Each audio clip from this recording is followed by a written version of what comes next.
नमस्कार दोस्तों, सबसे पहले तो मैं अपने दर्शकों से यही आशा करता हूँ कि आप सभी अपनी अपनी जगहों पर सुरक्षित होंगे, क्योंकि जिस तरह कोरोना ने अपना कहर पूरी दुनिया में डाला है, उससे न केवल उस देश के नागरिक ने अपनी जान गंवाई है, बल्कि इस महामारी ने विश्व की अर्थव्यवस्था को डगमगा कर रख दिया है।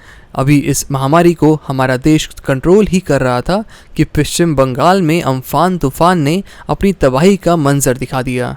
इन सभी खबरों से आपको रूबरू करवाने के लिए मैं आज की खास खबरों के साथ फिर हाजिर हूँ। तो शुरू करते हैं आज की पहली खास खबर से। सोनिया गांधी ने 20 लाख करोड़ के पैकेज को बताया क्रूर मजाक, कहा सारी शक्तियां पीएमओ तक सीमित। कोरोना संकट से उपजे हालातों पर आज कांग्रेस अध्यक्ष सोनिया गांधी ने 22 विपक्षी दलों के साथ वीडियो कॉन्फ्रेंसिंग के माध्यम से बैठक की। बैठक की शुरुआत में चक्रवाती तूफान अम्फान में जान गंवाने वाले लोगों को श्रद्धांजलि दी गई। इसके बाद बैठक में सोनिया गांधी ने कहा कि सभी बड़े अर्थशास्त्रियों ने कहा है कि बड़े फिस्कल स्टिमुलस की ज़रूरत है। पीएम ने 20 लाख करोड़ के पैकेज का जो ऐलान किया और वित्त मंत्री ने 5 दिन में उसे समझाया, यह एक क्रूर मजाक बन गया है। अमेरिका, यूके, फ्रांस जैसे देशों की यात्रा को हरी झंडी, एयर इंडिया की बुकिंग शुरू। 1.5 महीने से ज़्यादा वक्त से अंतर्राष्ट्रीय उड़ान शुरू होने के इंतज़ार में बैठे लोगों के लिए बहुत ही बड़ी खुशखबरी है। एयर इंडिया ने आज शाम 5 बजे से कुछ चुनिंदा डेस्टिनेशन के लिए टिकटों की बुकिंग शुरू कर दी है। हालांकि एयर इंडिया के विमान दुनिया के कुछ खास अंतर्राष्ट्रीय एयरपोर्ट तक ही उड़ान भरेंगे। बता दें कि वंदे मातरम मिशन की मेगा कामयाबी के बाद इस फैसले ने हज़ारों लोगों के चेहरे पर बहुत बड़ी राहत दी है। पाकिस्तान में हुए विमान हादसे पर पीएम मोदी ने जताया दुख, घायलों के स्वास्थ्य के लिए की कामना। पाकिस्तान के कराची में शुक्रवार को बड़ा विमान हादसा हुआ है। पाकिस्तान इंटरनेशनल एयरलाइंस की लाहौर से कराची जाने वाली फ़्लाइट कराची एयरपोर्ट के पास दुर्घटनाग्रस्त हो गई है। इस विमान में करीब 98 लोग सवार थे। वहीं ये विमान हादसे का शिकार होने के बाद रिहायशी इलाके पर गिरा है, जिससे कई मकान तबाह हो गए। भारत के प्रधानमंत्री नरेंद्र मोदी ने हादसे पर दुख जताया है। उन्होंने मृतकों के परिवारों के प्रति संवेदना प्रकट की है। पैकेज का असर फेल, सेंसेक्स खुलते ही 643 अंक टूटा। आज शेयर बाजार गिरावट के साथ खुला। आज सेंसेक्स करीब 642.85 अंक की गिरावट के साथ 31,365.76 अंक के स्तर पर खुला। वहीं निफ्टी 178.80 अंक की गिरावट के साथ 9,204.75 अंक के स्तर पर खुला। आज BSE में शुरुआत में कुल 775 कंपनियों में ट्रेंडिंग शुरू हुई। इसमें से करीब 287 शेयर तेज़ी के साथ और 428 गिरावट के साथ खुली। वहीं 39 कंपनियों के शेयर के दाम बिना घटे या बढ़े खुले। मोदी सरकार की तरफ से वित्त मंत्री निर्मला सीतारमण ने 20 लाख करोड़ रुपए के पैकेज को लेकर जानकारी दी थी, लेकिन आज ठीक उसके दूसरे दिन शेयर बाजार इस पैकेज से निराश दिख रहा है। समय से लॉकडाउन न किया होता तो कोरोना से होती 78,000 मौतें, 29 लाख संक्रमित। देश में कोरोना वायरस संक्रमण के मामले 1 लाख का आंकड़ा पार कर चुके हैं। नीति आयोग के सदस्य व सशक्त समूह 1 के चेयरमैन VK पॉल ने राष्ट्रव्यापी लॉकडाउन के समयबद्ध कार्यान्वयन की सराहना की है। उन्होंने कहा कि अगर देश में लॉकडाउन नहीं होता तो 37,000 से 78,000 मौतें हो सकती थीं और 14 से 29 लाख मामले हो सकते थे। लॉकडाउन की वजह से केंद्र सरकार बहुत सी जानों को बचाने में कामयाब रही है। संसद भवन में एक और अधिकारी मिला कोरोना पॉजिटिव, मचा हड़कंप। कोरोना वायरस के कहर के बीच स्वास्थ्य विभाग के अधिकारियों में उस वक्त हड़कंप मच गया जब देश की राजधानी दिल्ली में संसद भवन का एक वरिष्ठ अधिकारी संक्रमित पाया गया। जानकारी के मुताबिक संक्रमित अधिकारी संसद की एनेक्स बिल्डिंग के संपादकीय और अनुवाद विभाग के काम करता है। संपादकीय और अनुवाद विभाग एनेक्स बिल्डिंग में 5वीं मंजिल पर स्थित है, जहां ये अधिकारी 12 मई तक अपने दफ्तर आते रहे। इस मंजिल पर ज़्यादातर संसदीय अधिकारियों के दफ्तर हैं। सांसदों के दबाव में लेबर पार्टी के नेता स्टारमर ने बदले कश्मीर पर अपने सुर। लेबर पार्टी के नेता कीयर स्टारमर ने जम्मू कश्मीर पर पार्टी की स्थिति में परिवर्तन होने से इनकार कर दिया है। उनका कहना है कि कश्मीर पर उनकी पार्टी की स्थिति में ज़रा भी परिवर्तन नहीं हुआ है और यह वैसा ही है। पिछले दिनों स्टारमर की एक प्रतिक्रिया के बाद माना गया था कि पार्टी जो हमेशा से कश्मीर पर पाकिस्तान का समर्थन देती आई है, वह अब शायद अपने रुख में बदलाव कर रही है। राजस्थान सरकार ने लॉकडाउन में दी इन दुकानों व शोरूमों को खोलने की छूट। लॉकडाउन के बीच बुधवार रात को राजस्थान सरकार ने बड़ा आदेश जारी किया है, जिसमें कई दुकान और शोरूम खोलने की छूट दी है। राजस्थान गृह विभाग के अतिरिक्त मुख्य सचिव राजीव स्वरूप ने बुधवार रात जारी आदेश में और कई प्रकार की दुकानें व शोरूम खोलने की अनुमति दी है। यह छूट कर्फ्यू या कंटेनमेंट और रेड जोन के लिए लागू नहीं होगी। केंद्र से मिले 1000 करोड़ पर बोली ममता बनर्जी, पीएम ने नहीं बताया ये एडवांस या पूरा पैकेज। अम्फान तूफान से निपटने के लिए राहत के तौर पर पीएम नरेंद्र मोदी ने केंद्र की ओर से पश्चिम बंगाल के लिए 1000 करोड़ के पैकेज की घोषणा की है। इस पर पश्चिम बंगाल की मुख्यमंत्री ममता बनर्जी ने कहा है कि पीएम ने ये स्पष्ट नहीं किया है कि ये राहत यानी एडवांस है या फिर यही पूरा पैकेज है। वहीं उन्होंने ये भी कहा है कि केंद्र की योजनाओं, सब्सिडी या साझा टैक्स का जो पैसा पश्चिम बंगाल को केंद्र से मिलना है, उससे उनको कुछ अभी दे दिया जाए ताकि लोगों को राहत दी जा सके। पाकिस्तान सरकार ने अल्पसंख्यक हिंदुओं की बस्ती पर चलवाया बुलडोजर, चिलचिलाती गर्मी में बेघर हुए सैकड़ों लोग। पाकिस्तान भारत के पड़ोसी मुल्क पाकिस्तान में अल्पसंख्यक हिंदुओं पर अत्याचार और उत्पीड़न करना रोज़मर्रा की बात हो चुकी है, लेकिन पाकिस्तान में अब जो हिंदुओं के साथ हो रहा है वो वाकई में सबसे क्रूर और विभत्स है। इस्लामिक राष्ट्र में धार्मिक अल्पसंख्यक लगातार मुस्लिम आबादी की दया पर है। भले ही सरकार देश में धार्मिक स्वतंत्रता के बारे में शेखी बगाड़ती रही हो, लेकिन प्रतिष्ठानों में भी ऊंच नीच के अत्याचारों का बोलबाला है। पाकिस्तान के पंजाब प्रांत के बावलपुर के अल्पसंख्यक हिंदू समुदाय की एक बस्ती पर चिलचिलाती गर्मी में देश के आवास मंत्री की निगरानी में घरों को बुलडोजर से गिरवा दिया।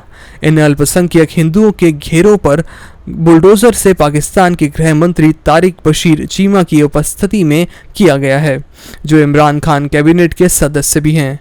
चीमा के साथ पाकिस्तान के प्रधान सूचना अधिकारी शाहिद खोकर भी मौजूद थे। नेपाल ने कहा, हमारा नया नक्शा ऐतिहासिक दस्तावेजों पर आधारित। नेपाल ने पिछले दिनों अपने नक्शों में बदलाव किया है और अब उसने उन हिस्सों को अपने क्षेत्र में दिखाया है जो भारत की सीमा में पड़ते हैं। अखबार द हिंदू से बात करते हुए नेपाल के विदेशी नीति सलाहकार राजन भट्टराई ने कहा है कि उनका नया नक्शा ऐतिहासिक दस्तावेजों पर आधारित है जो 19वीं सदी से जुड़े हैं। ऐसे में भारत इस नक्शे को आर्टिफिशियल यानी कृत्रिम नहीं कह सकता है। भाजपा के महाराष्ट्र बचाओ आंदोलन पर बरसी शिवसेना, कहा ओछी राजनीति छोड़ें, उद्धव सरकार से सुरक्षित है प्रदेश। शिवसेना ने महाराष्ट्र में विपक्षी भाजपा के उद्धव सरकार को कोरोना संकट के निपटने में असफल बताने पर उसकी कड़ी आलोचना की है। शिवसेना ने अपने मुखपत्र सामना में कहा है कि उद्धव के नेतृत्व में चल रही सरकार में महाराष्ट्र सुरक्षित है और भाजपा को इस समय ऐसी हल्की राजनीति से बाज आना चाहिए। लेख में महाराष्ट्र विकास आघाड़ी सरकार के महामारी से निपटने के तरीके की तुलना केरल मॉडल से करने के लिए प्रदेश बीजेपी अध्यक्ष चंद्रकांत पाटिल को भी जमकर भला बुरा कहा गया है।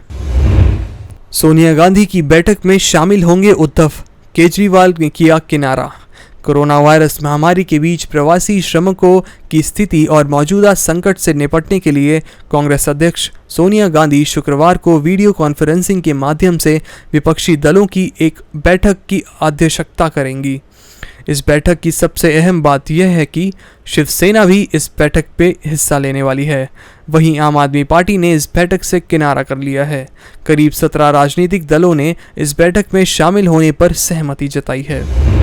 महाराष्ट्र सरकार ने रेड जोन में सभी औद्योगिक इकाई को संचालित करने की छूट दी। महाराष्ट्र सरकार ने लॉकडाउन 4 के लिए मंगलवार को संशोधित दिशा निर्देश जारी कर दिए हैं।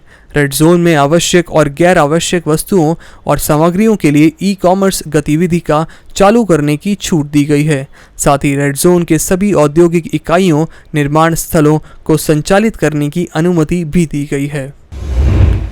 लॉकडाउन 4.0 पर भड़के असदुद्दीन ओवैसी, बोले ये असंवैधानिक और बिना योजना के उठाया गया कदम है। तेलंगाना के हैदराबाद से लोकसभा सांसद असदुद्दीन ओवैसी ने लॉकडाउन को 31 मई तक बढ़ाए जाने पर केंद्र सरकार की आलोचना की है।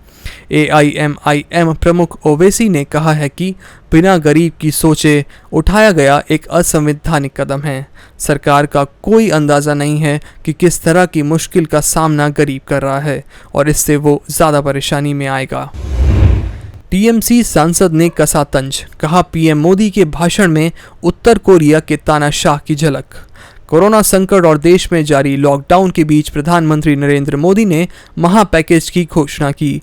PM मोदी 5वीं बार जब देश की जनता को संबोधित करने आए तो सबको लगा कि प्रधानमंत्री एक बार फिर से लॉकडाउन बढ़ाने का ऐलान करेंगे। प्रधानमंत्री ने अपने संबोधन में लॉकडाउन 4 का ऐलान तो किया ही, लेकिन साथ ही साथ 20 लाख करोड़ के बढ़ते राहत पैकेज की घोषणा की। प्रधानमंत्री द्वारा किए गए इस स्पेशल आर्थिक पैकेज के ऐलान के बाद तृणमूल कांग्रेस की सांसद महुआ मोहित्रा ने तंज कसते हुए उनकी तुलना उत्तर कोरिया के पूर्व तानाशाह से कर दी। कोरोना संकट में PM मोदी की स्वदेशी अपनाओ अपील, दिया लोकल को वोकल का नारा। मार्च में कोरोना वायरस के देश में दस्तक देने के बाद देश भर में 24 मार्च को लॉकडाउन कर दिया गया था।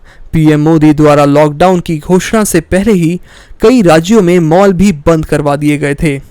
ऐसे संकट के बीच मॉल बंद होने के कारण कोरोना की इस संकट की घड़ी में लोकल मार्केट और घरों में स्थापित दुकानों और लोकल प्रोडक्ट ने हमारा जीवन आसान किया था। PM मोदी ने अपने संबोधन में इसी बात को याद दिलाया है। कहा कि संकट ने हमें बताया है कि लोकल प्रोडक्ट और लोकल सप्लाई चेन कितना ज़रूरी है। स्पेशल ट्रेनों से गुजरात से 9 लाख से ज़्यादा प्रवासियों को उनके गृह राज्यों में पहुंचा चुकी सरकार। कोरोना लॉकडाउन के दरमियान गुजरात में फंसे 9.25 लाख प्रवासी स्पेशल ट्रेनों के जरिए उनके गृह राज्यों में पहुंचा दिए गए हैं। अभी भी 1 लाख से ज़्यादा प्रवासी गुजरात में हैं, जिन्हें बसों ट्रेनों के जरिए अन्य राज्यों में भेजा जा रहा है। मुख्यमंत्री विजय रूपाणी के सचिव अश्वनी कुमार ने कहा, गुजरात में बृहस्पतिवार को 64 ट्रेनें चल रही हैं, जो प्रवासों श्रमिकों को बिहार, यूपी, MP जैसे प्रांतों में ले जा रही हैं। कोरोना संकट ने अमेरिका को किया भारत के नज़दीक, सीमा पर मुंहतोड़ जवाब से बौखलाया चीन। भारत अब चीन को जैसे का तैसा वाले अंदाज में जवाब दे रहा है। अब तो अमेरिका ने भी चीन के खिलाफ भारत के पक्ष में मुनादी कर रही है। कोरोना संकट के बीच चीन को व्यापार और सामरिक मामले में भारत से जबरदस्त चुनौती मिल रही है। चीन में कारखाना चला रही कई बहुराष्ट्रीय कंपनियां अब भारत में शिफ्ट हो रही हैं। दूसरी तरफ सीमा पर भी भारत चीन को मुंहतोड़ जवाब दे रहा है। इससे चीन बौखलाया हुआ है। सिक्किम और लद्दाख की सीमा पर जब चीनी सैनिकों ने जमावड़ा लगाया तो भारत ने भी उन इलाकों में अपने तंबू गाड़ दिए। अंतर्राष्ट्रीय दबाव के बीच चीन भारत के आक्रामक रवैये से तिलमिलाया हुआ है। महाराष्ट्र में कोरोना ने तोड़ा रिकॉर्ड, एक दिन में 2,940 नए मामले, मरीजों की संख्या 44,582। महाराष्ट्र में कोरोना का संक्रमण के मामले थमने का नाम ही नहीं ले रहे हैं। प्रदेश में कोरोना के संक्रमण बेकाबू होते जा रहे हैं। जहां कोरोना संक्रमण ने नया रिकॉर्ड बना लिया है। आज प्रदेश में कोरोना संक्रमण के सबसे ज़्यादा मामले सामने आए हैं। 24 घंटे में कोरोना के 2,940 मामले सामने आए हैं। महाराष्ट्र में कोरोना संक्रमण के मामले बढ़कर 44,582 पहुंच चुके हैं। शुक्रवार को महाराष्ट्र में कोरोना संक्रमित 83 मरीजों की मौत हो गई है। मोदी सरकार ने चीन पर बदली अहम रणनीति, बड़ी टकराव की आशंका।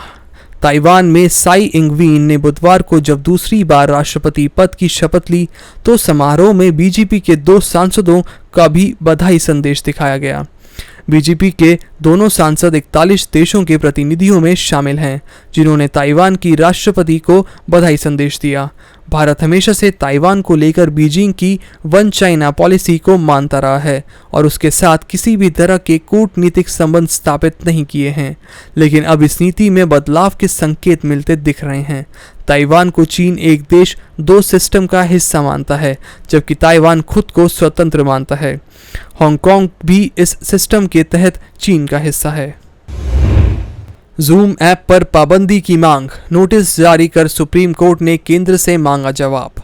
सुप्रीम कोर्ट में एक जनहित याचिका दायर कर कहा गया है कि वीडियो कॉन्फ्रेंसिंग ऐप जूम से लोगों का डेटा लीक होने और साइबर अपराध में इस्तेमाल होने की आशंका है। याचिका में कोर्ट से मांग की गई है कि कोर्ट सरकार को निर्देश दे कि इस बात की जांच हो और जब तक जांच नहीं हो जाती इस ऐप के इस्तेमाल पर रोक लगनी चाहिए। याचिका में कहा गया है कि खुद जूम के सीईओ एरिक युआन ने सार्वजनिक रूप में स्वीकार किया है, जूम ऐप का डेटा सुरक्षित नहीं है। प्राइवेसी को लेकर कई कमियां हैं। जूम अमेरिकी ऐप है, लेकिन इसका सर्वर चीन में है। जूम ने अमेरिकन कॉरपोरेट मंत्रालय को जो जानकारी दी, उसके मुताबिक इस एप्लीकेशन के रिसर्च और डेवलपमेंट का काम चीन में 700 कर्मचारी ने मिलकर किया है। यानी दुनिया के 20 करोड़ लोग जो जूम ऐप का इस्तेमाल कर रहे हैं, उनका सारा डेटा चीन के पास है।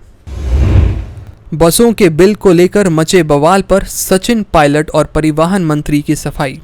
कांग्रेस द्वारा उत्तर प्रदेश के श्रमिकों को भेजने को लेकर बसें चलाने के प्रस्ताव को लेकर मचा राजनीतिक घमासान थमने का नाम ही नहीं ले रहा है।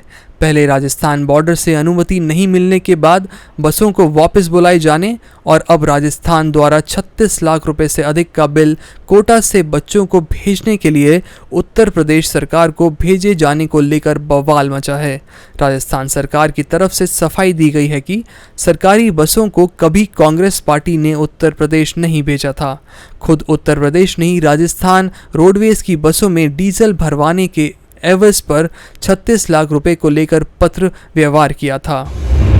लॉकडाउन के चलते मृत और घायल अप्रवासी मजदूरों को मुआवजे के लिए सुप्रीम कोर्ट में याचिका। लॉकडाउन के दौरान दुर्घटना में घायल और मारे गए प्रवासी मजदूरों के परिजनों को मुआवजा देने को लेकर सुप्रीम कोर्ट में एक जनहित याचिका दायर हुई है।